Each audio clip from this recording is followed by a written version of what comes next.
propósito de colhermos informações sobre a vida e a obra de Monsenhor Albino Alves da Cunha Silva, neste momento nós nos encontramos na Rua Minas Gerais, 1180, residência do senhor Antônio Rodrigues de Andrade.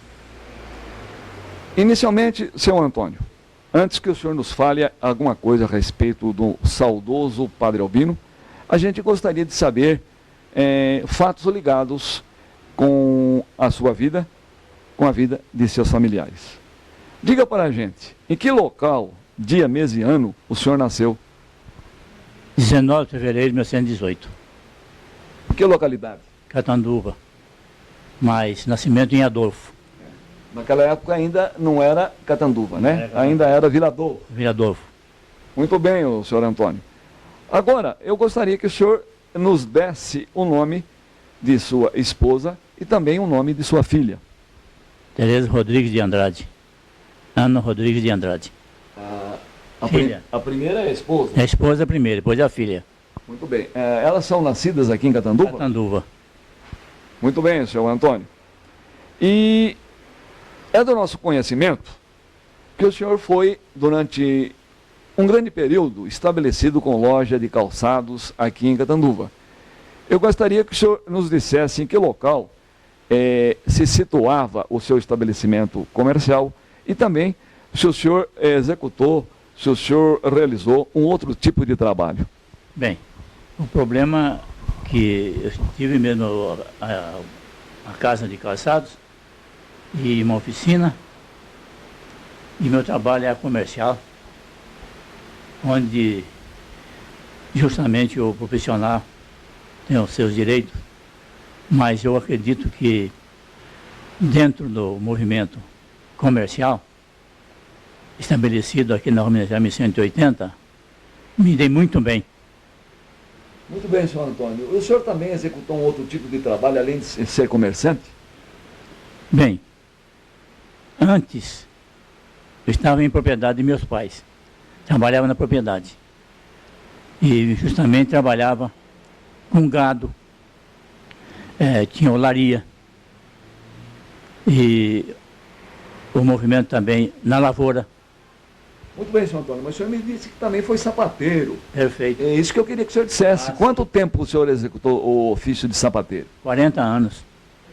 Muito bem, puxa vida, um longo período, né, senhor Antônio? O senhor Antônio está ao nosso lado, ele conta atualmente com 80 anos, mas encontra uma pessoa muito lúcida e em pleno vigor físico. Eu me lembro dele jogando futebol, foi um grande ponta esquerda. Certo. Rodrigues, chegava sempre junto ali, não tinha conversa. Não tinha conversa. Estava lá, fazia gol mesmo. Não, ali era o bom mesmo. É isso aí, Rodrigues, muito bem. O senhor Antônio, eu gostaria agora que o senhor fornecesse os nomes de seus irmãos. Ah, sim. Começando do mais velho, Maria, José, Joaquim, Urbano, João, Anedina, Acácio, Laura, Anésia, eu e Cacilda. Muito bem, senhor Antônio. Eu tive o prazer imenso de conhecer muitos deles. Aliás, pessoas muito decentes, bons catanduvenses, que realmente tinham um grande amor por Catanduva. Eu conheci muitos deles. E como eu conheço também, viu, senhor Antônio? O senhor sempre foi um homem muito trabalhador, um bom chefe de família, temente a Deus, uma pessoa de igreja e a gente lembra com carinho a época que o senhor foi esportista, que jogava muito bem futebol. Ponta esquerda, me lembro do tempo do Madureira. Muito bem, senhor Antônio. Eu queria afirmar aqui que seus avós paternos, inegavelmente, possuem uma posição de destaque na história de Catanduva. Perfeitamente. Toda Catanduva reverencia com muito respeito a memória de seus avós. Perfeito. Eu gostaria que o senhor nos contasse fatos ligados a eles. Pois bem. Através dos meus avós, como pioneiro, eles tiveram os seus trabalhos propriamente dito sobre a lavoura, sobre produção e muita criação de animais. Então, quando ele assentou a sua família e gradualmente, cada um na sua posição, onde todos herdaram aquilo que vovô deixou. Muito bem, então gostaria que o senhor nos dissesse o nome dos seus avós paternos, né? O nome do seu avô, o nome da sua avó, e também discorresse sobre fatos importantes que eles realizaram aqui em Catanduva.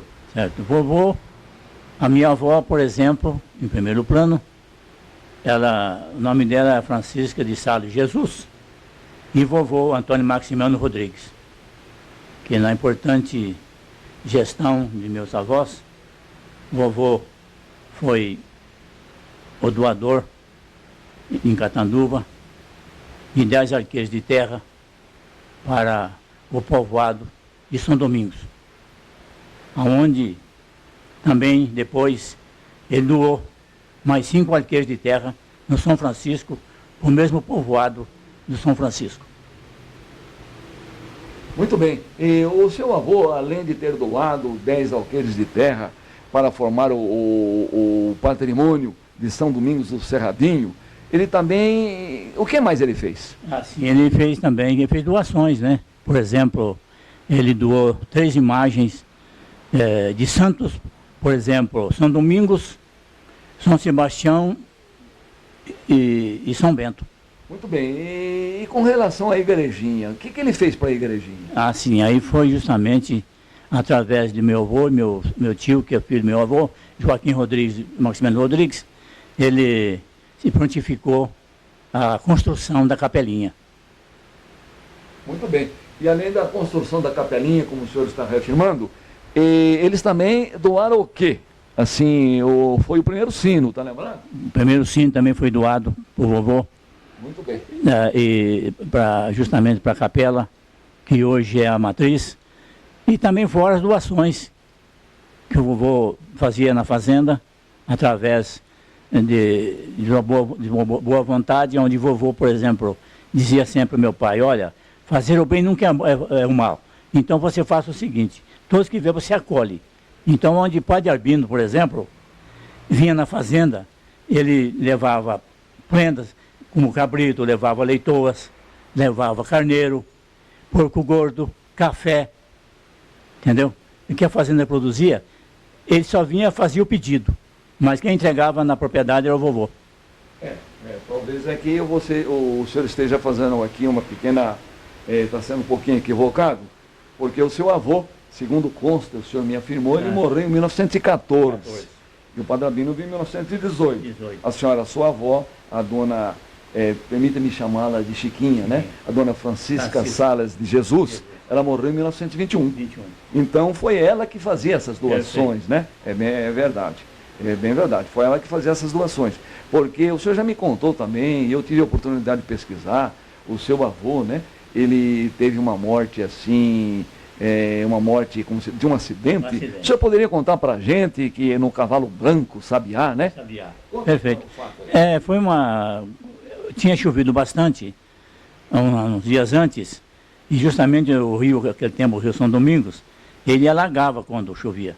E era muito, não tinha, por exemplo, assim, reservas de limpezas no rio, por exemplo. A época era meio difícil, então tinha os atalhos e os trilhos. E ele um dia disse assim para o meu tio Antônio, que é filho dele, Antônio, eu tenho que ir lá do outro lado e depois tenho que ir no Cordão Escuro, que hoje é Novaes. Aliás, Palmares. Então, resultado, ele andava sempre a cavalo e não fazia a travessia do Rio São Domingos, porque tinha muita estiva de madeira. E o cavalo, justamente do lado de cá, não saltar do outro lado, mais estreito, o cavalo escorregou. Escorregou, ele foi por cima do arreio, caiu dentro do rio.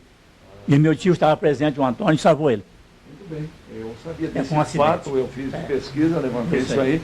o senhor realmente está confirmando, né? É. Esse sabiá era um cavalo branco, Não, né? é cavalo caçador, Caçador, era um Caçador. cavalo de cor branca. de cor branca. É, caçador. Onde caçava ele, o Neca Junqueira também. Tudo bem, eu me lembro desse fato, né, através de pesquisas que eu realizei junto à sua família e também com pessoas antigas que moram aqui em Catanduva e nas adjacências.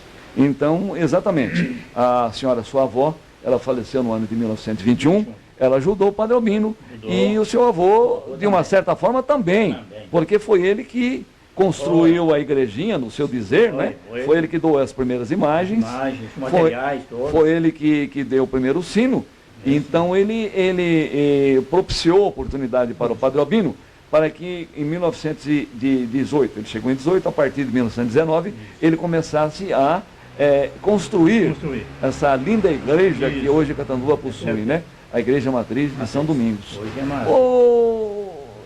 Para nós finalizarmos essa parte com respeito a seu avô, me diga, assim, diga para a gente aqui, qual é o relacionamento do padroeiro de Catanduva com seu avô? Olha, aí era O seu avô era devoto de São Domingos? demais. Tanto que eu vou dizer uma coisa. Esse rio aí chama São Domingos, porque foi o vovô quem deu o nome. E outra coisa, São Domingos é o santo devoto do vovô. Certo. E ele, justamente reunido com o seu povo na época, ele consultou e disse, olha, vamos fazer aqui esta capela,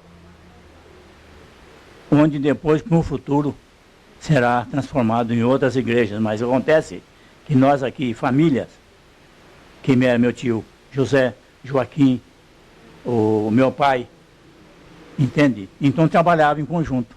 Muito bem, então eu quero dizer para o senhor que é o seguinte, então o seu avô, com respeito ao padroeiro, talvez teria sido ele que escolheu o padroeiro, porque como ele era devoto de São Domingos, né, São Domingos de origem espanhola, e o seu avô também de origem espanhola, então ele escolheu o padroeiro porque ele era o santo de devoção da sua família. Muito bem, por coincidência, o Rio São Domingos também tem esse nome, né? Muito bem, e também existiu também em Catanduva, o senhor já me contou, nós não vamos aqui... assim, por exemplo, dizer mais nada, apenas só para lembrar, né? O Domingos Borges da Costa, que também tinha esse nome, e era amigo do seu avô. Era. Certo? Tudo bem. Então vamos agora o senhor Antônio. Agora eu queria que o senhor dissesse alguma coisa, rapidamente, pelo menos o nome do seu pai e o nome de sua mãe.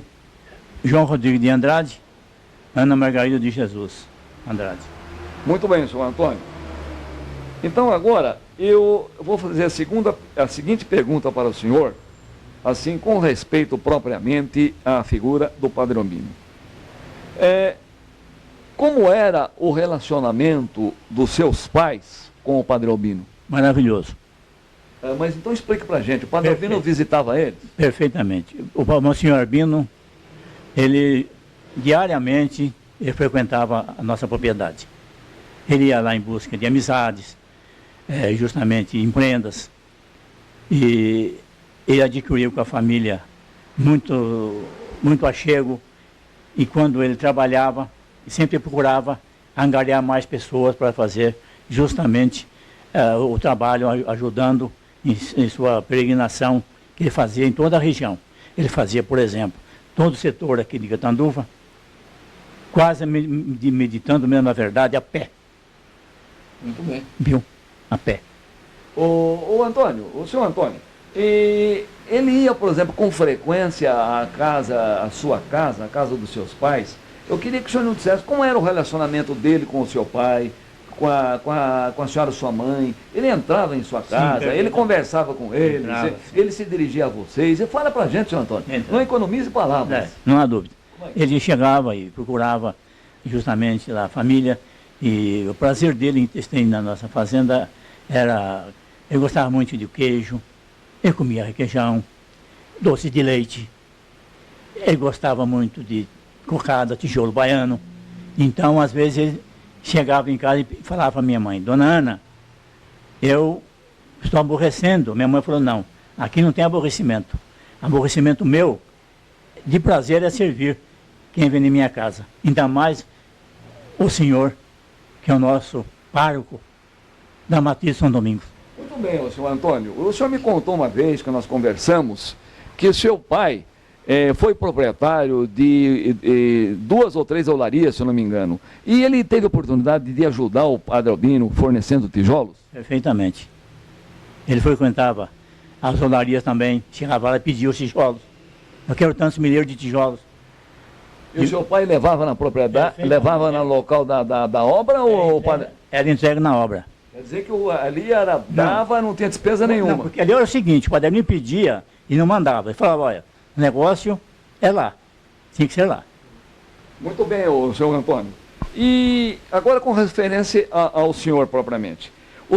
O senhor fez a primeira comunhão na Igreja Matriz de São Domingos. Eu gostaria que o senhor nos contasse, né? Se foi o padre Albino que lhe deu o sacramento da hóstia consagrada. E também, se o senhor se recorda, qual foi a pessoa, né, que lhe ministrou, né, os ensinamentos para que o senhor estivesse apto a realizar a primeira comunhão. Perfeito. Aí dá-se o seguinte, a minha pessoa que me preparou para a primeira comunhão foi a professora Rosa Albana. A dona Rosa Albano. Dona Rosa Albano. Então, quem me deu a primeira comunhão foi o meu senhor Albino. O senhor Antônio, diga uma coisa, eu estou me lembrado desse nome da professora Dona Rosa Albana. Ela não foi diretora de um externato aqui que se chamava Externato Modelo? O senhor estudou ali? Onde ele se localizava? Olha, a posição mais ou menos, não me recordo. Mas ela... Era ali na Rua 13? Na Rua 13 de Maio. Mais ou menos ali entre a Sergipe e a Bahia. Muito bem, o senhor estudou lá, ela foi sua professora e era diretora. Eu fiz lá o primeiro e o segundo ano. Muito bem, senhor Antônio. Então agora, ainda quando criança, né, o senhor teve a oportunidade de fazer algum serviço, de auxiliar o padre Albino em seu serviço? Conte pra gente. Perfeito, ele procurava na propriedade de meus pais e sempre o prazer dele é angariar mais alguém para o trabalho. Então ele pedia para meu pai, seu João, me empresta o Toninho para ir mais uns dias, para que ele nos dê uma mão nesse trabalho, porque nós vamos a Elisiário, nós damos a missa, e justamente nos terços, em Caputinho e Elisiário, eu ia lá dar a bênção àquelas pessoas todas. Muito bem. Então o padre Albino, quando ele tinha que fazer esses serviços assim, propriamente dito religiosos, que ele ia celebrar a missa, né? Ele ou então ia para a reza do terço, e o senhor ainda quando criança o acompanhava. E quantos anos de idade o senhor tinha naquela época? Eu tinha mais ou menos 10 anos. E como é que os senhores iam para esse local? Os senhores iam a cavalo, iam de charrete, ou conte para a gente, senhor Antônio. A gente ia com um caminhãozinho pequeno, e justamente, às vezes, quem dirigia eram os meus manos, e quando eu era empregado, ele pedia que fosse fazer esse trabalho, essas coletas, né? Então a gente ia junto, fazia esse trabalho certinho. Muito bem, e quando o senhor me contou uma vez que quando o padre Albino ia lá para Elisiário, né, ele celebrava a missa, e também aquelas pessoas ali que moravam em Elisiário levavam um monte de prendas. E o senhor então era o encarregado de recolher essas prendas. Recolher e colocar no caminhão. E colocar no caminhão. Era o prazer do Monsenhor Albino. O senhor naquela época tinha 10 anos de idade. 10 anos de idade. E como é que ele era assim com o senhor? Ele era brincalhão, ele não queria muito bem. O senhor tinha oportunidade de conversar com ele, ou ficava acanhado? Conta pra gente, senhor. Não, ele era um amor, viu, de homem. Ele era sensacional. Em qualquer parte e posição, ele dava o seu quinhão em cima. Ele não deixava que ninguém o perturbasse ele, porque ele, além de vir nas propriedades pedir as coisas, ele, com aquele amor dele que ele tinha, como sempre teve mesmo, ele dava até a benção dentro de casa, para as pessoas, para as famílias. Então, e o senhor criança ali, mais ou menos com 10 anos de idade, o senhor não ficava acanhado perto do padre Albino, ou o senhor adquiriu uma certa liberdade? O senhor conversava diretamente com ele, ou só ficava esperando que ele falasse alguma coisa? Não. Ele dava o movimento para sempre 3, 4 pessoas que acompanhavam, né? Ele dizia, olha, você faz isso, você faz aquilo, e depois então você recolhe e leva para o caminhão. E ele era uma pessoa assim, ele não corrigia assim o serviço, ele prestava confiança. Ele é muito confiante, o Padre Albino. Ele determinava o serviço e vocês executavam. E ele gostava de pessoas de confiança. Claro, e se ele ia procurar um senhor, o senhor ainda era garoto, 10 anos de idade, ele chegava lá e falava, seu João, me empresta o Toninho, era isso? Isso. Muito bem. Ô, seu Antônio, então agora eu gostaria que o senhor nos dissesse, né, quando o senhor se tornou adulto, né, e passou a fazer parte da respeitável Congregação Mariana de Catanduva, e eu gostaria que o senhor nos dissesse como era o que essa conceituada, essa respeitável associação religiosa de nossa cidade fazia sob o comando do Padre Albino. Sobre o marianismo de Catanduva, nós tínhamos em direção, em movimento e trabalho, Monsenhor Albino. Ele nos guiava, ele nos orientava, ele nos dava aquela posição, cada um seu serviço, na catequese, por exemplo, na cidade, nos bairros, na região toda. Então nós fazíamos isso aí, fazíamos toda a região, fazíamos Itajubi, nós fazíamos Elisiário, Caputira, chegamos até Itajubi também, fizemos Pindorama, Corgo Fundo, toda a região. E isso era um exemplo, assim, intacto. Ele queria, nas reuniões, a prestação do serviço. Muito bem. Então, naquela época em que o Padre Albino estava vivo, que o senhor fez parte da Congregação Mariana, essa entidade religiosa, ela era bastante ativa, então? Ativa. Trabalhava mesmo. Então, além desse trabalho aí de catequese que o senhor está nos falando aí, e também, assim, com respeito à parte, assim, lá na igreja, né? Reza de terço, acompanhamento de procissão, de coisa, vocês estavam sempre ali? O movimento da Matriz, onde o Monsenhor Albino dirigia, ele postulava ali um trabalho importante. Porque o Monsenhor Albino, ele não dava um trabalho assim, em particular. Ele queria trabalho de equipes, entende? Então ele dizia sempre assim, olha, vocês precisam fazer isso, vocês precisam fazer aquilo. Vocês precisam ir para as fazendas. Vocês rezam os terços nas fazendas. Me leve a palavra de Deus para essa gente. Então, era o nosso trabalho. Então, tinha as equipes que fazia, por exemplo, vários setores, às vezes 2, 3, 4 setores, até mais, de congregados marianos. Trabalho religioso.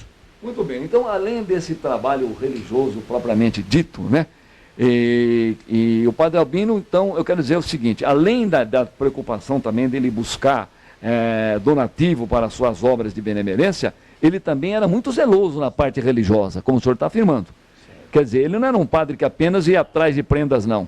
Ele não abandonava, assim, essa parte espiritual. De jeito nenhum. E o senhor é testemunha de que ele... Testemunha porque, note bem, hoje não sei se a população está sabendo, mas houve horários dele, devido à época, o tempo, ele dava as missas às 5 da manhã, às 5 da manhã já tinha ido na igreja, já dava a bênção lá, ele dava a continuidade, que ele via que o povo o acompanhava, queriam bem ele. Ô, João Antônio, deixa eu fazer uma perguntinha, que uma vez me contou, não me lembro agora, eu não tenho boa memória não, não me recordo quem foi a pessoa que me contou isso aí. E essa pessoa era, inclusive, fazia parte da Congregação Mariana. Ele me contou que o Padre Albino fazia a questão absoluta da reza do terço. Então, às vezes, acontecia de ir lá na igreja matriz ter acabado a reza, quer dizer, ele ter acabado de oficiar, de celebrar a missa, e os congregados marianos perguntavam para ele, o Padre Albino, então não há necessidade da gente rezar o terço, né? Ele dizia, não, vamos rezar o terço. Isso acontecia, senhor Antônio? Acontecia porque, justamente, nós, os marianos de Catanduva, a congregação mariana, ela fez Catanduva todinha e refez através das visitas de Nossa Senhora, que era um trabalho meio árduo, mas com amor a Deus e o Padre Albino em conjunto, era uma maravilha. Muito bem, senhor Antônio. Então agora, né, antes de nós finalizarmos, eu gostaria que o senhor contasse algum fato assim a respeito do senhor, seu pai. Eu li muita coisa, conversei com muita gente, sempre vi boas referências do seu pai. Ele foi um cidadão também, né? A exemplo do pai dele, o Antônio Maximiano Rodrigues, ele também foi um cidadão que amava muito Catanduva. Então queria que o senhor contasse alguma coisa que ele fez aqui por Catanduva. Muito bem. Meu pai, por exemplo, deu o seguimento do meu avô, que é o pai dele. Portanto, ele fundou a Vila Rodrigues, onde hoje pertence vários setores aí, por exemplo, Vila Santo Antônio, Jardim Belém e as adjacências que tem por aí em redor. Mas acontece, o maior plano do meu pai era adquirir em Catanduva um conhecimento para que o povo vejam, porque, olha, ele doou também na Vila Rodrigues, além dele ter fundado a Vila Rodrigues, ele doou as 5 quadras no cemitério, a Praça Rúvia, doou um estante de guerra, ele fez doações aqui para o grupo escolar em Catanduva, entendeu? Onde hoje tem o grupo que ostenta o nome do seu avô, né? Antônio Maximiano Rodrigues, aí na Vila Rodrigues. Tem o Campo do Feitiço, ele fez doações também. Tudo bem, então agora eu gostaria que o senhor nos contasse a respeito do seu pai esportista e também que gostava de uma corrida, de uma raia. Conte primeiro como esportista, como futebolista que ele foi, mentor, né? Certo. Ele foi um diretor de esportes e também a raia, né? Que ele tinha cavalos bons de corrida. Então o senhor conte pra gente alguma coisa a esse respeito. Por exemplo, sobre o esporte, meu pai era esportista mesmo de coração. Ele gostava de ver bom time, bons jogadores. Porque papai teve, na época, que era o Atlético, Vila Rodrigues, ele separou uma quadra e construiu um estádio, um campo. E fechou todo o campinho certinho e depois conseguiu contrato de jogadores.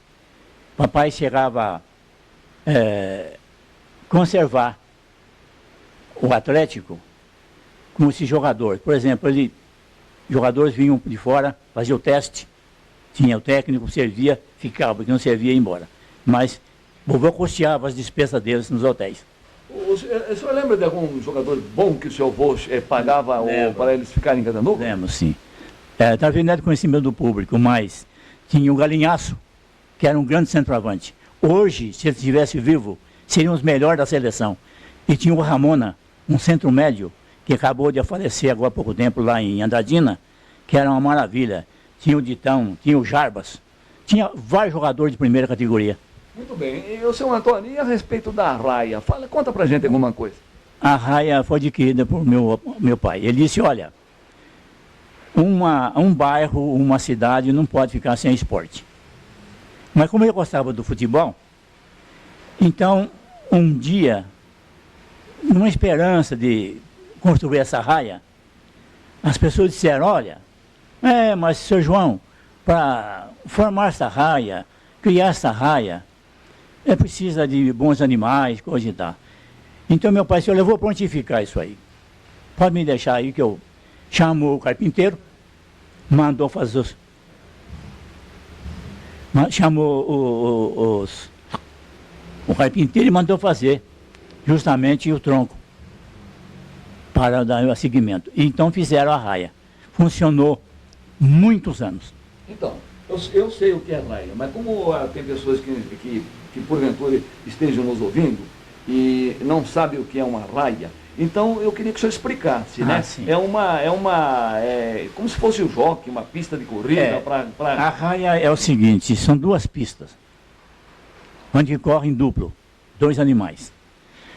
Mas aí, nesta raia, além de meu pai, meus irmãos mais velhos, meus tios, deu esse prosseguimento e foi avante. Porque daí, através do trabalho da raia, a vizinhança toda, por exemplo, Itajubi, toda a região se prontificaram a trazer animais para fazer corrida. E também tem uma outra coisa.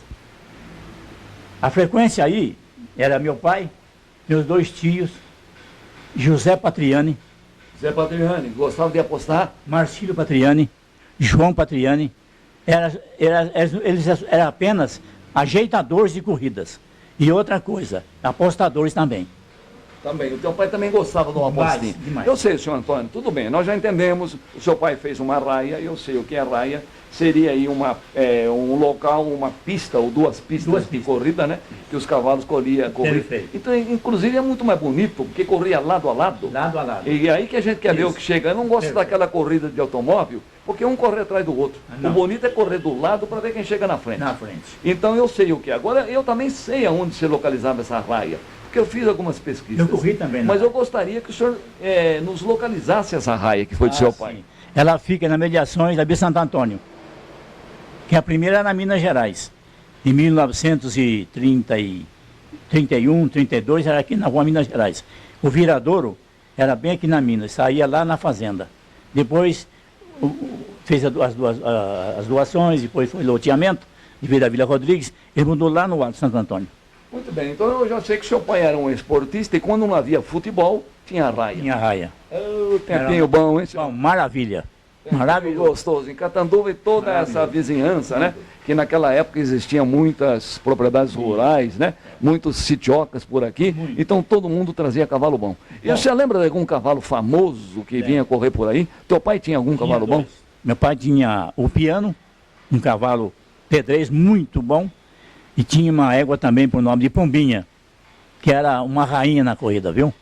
E também vieram depois, veio o Colasso lá de Ariranha, veio o Dunda aqui de Embaúba e começou o movimento. Muito bem, o senhor Antônio. A gente está recordando fatos ligados com a história de Catanduva. O senhor que tem a sua família, né? Que veio para cá, né? Vieram de Minas Gerais e se instalaram aqui e muito fizeram em prol e em benefício de nossa cidade e também da região, por que não dizer. Então agora, o senhor Antônio, voltando à figura do Padre Albino, eu gostaria que o senhor nos contasse qual o fato ligado à igreja de São Judas Tadeu que envolve a figura do Padre Albino e também o senhor. Ah, sim. Ali foi o seguinte, naquele setor ali, na época, eram poucas casas. E então tinha um matagal muito grande ali, e tinha um barracão do lado de lá, que pertencia até justamente ao Gabriel Hernandes. E ali nós catequizávamos as crianças, entendeu? Eu, João Boiato, Belíssimo, Luiz Marto Neto, e mais uns grupos de pessoas marianas, né?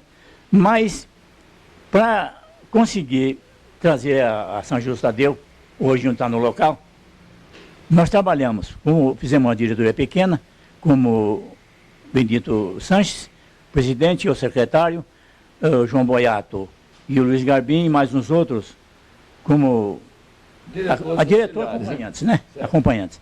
Mas conseguimos. E para localizar onde ele se acha hoje, a Tadeu, São José Tadeu, precisávamos ter uma consulta com o senhor Albino. E fomos falar com ele.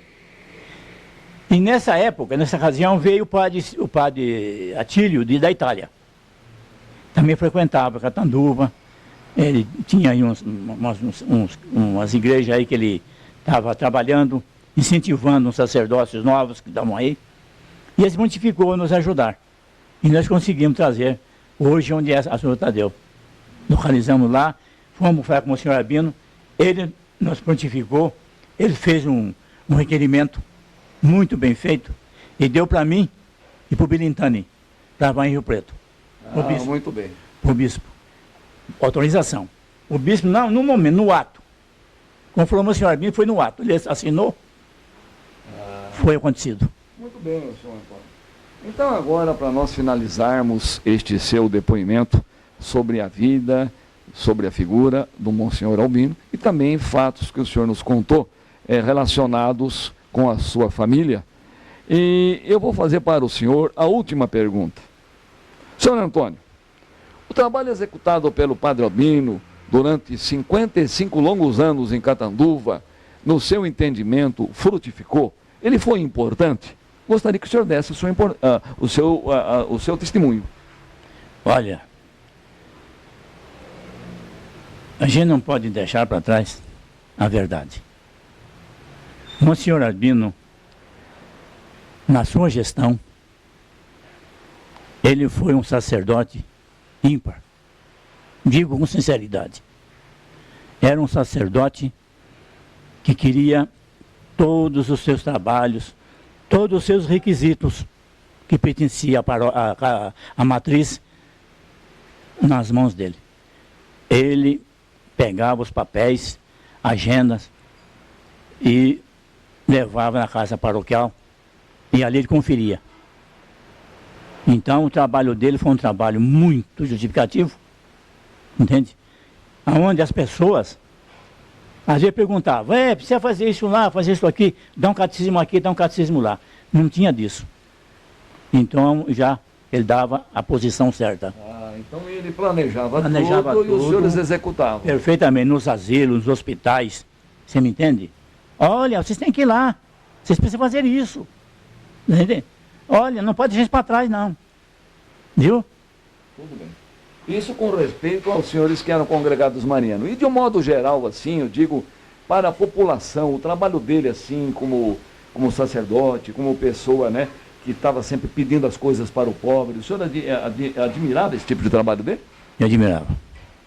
Porque entre meu senhor Albino não havia diferença.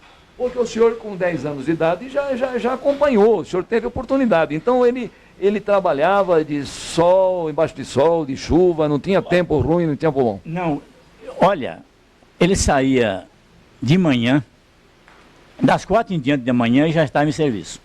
Então ele ia lá em casa, passava ali com a turma e dizia, olha gente, vamos. E tinha pessoas nas propriedades que diziam, mas o senhor vai enfrentar esse orvalho? Essa garoa, essa coisa, essa chuva. Ele dizia sempre assim, olha, o dia já começou. E eu preciso dar andamento nisso aqui. Então as pessoas ficavam admiradas do Monsenhor Albino, pelo trabalho, pela coragem desse Monsenhor. Entende? Onde ele não resguardava nada. Com ele era tudo muito bem esclarecido, bem bolado. As pessoas procuravam sempre ele em qualquer ponto de vista. Porque justamente ele, além da sua maravilhosa honestidade, era um padre fabuloso. Realmente uma criatura uma criatura de Deus. De Deus. Esse aí não se discute. Muito bem, senhor Antônio. Muito bem. O senhor então nos deu um depoimento muito importante sobre a vida e sobre a obra do nosso saudoso e sempre lembrado Padre Albino. Muito obrigado, viu, senhor Antônio? Que o senhor continue sempre firme aí. É uma pena que o senhor não esteja em forma, senão a gente ia requisitá-lo para a seleção, porque a nossa seleção está bem ruinzinha, viu, senhor Antônio? Lá não é apenas ponta esquerda, não, nós não temos nada lá. Porque o problema maior ali, viu, é o seguinte, precisa um pouquinho mais de raça. E amor também, né? Amor na camisa. Isso aí, senhor Antônio, o senhor falou tudo. Muito obrigado, senhor Antônio.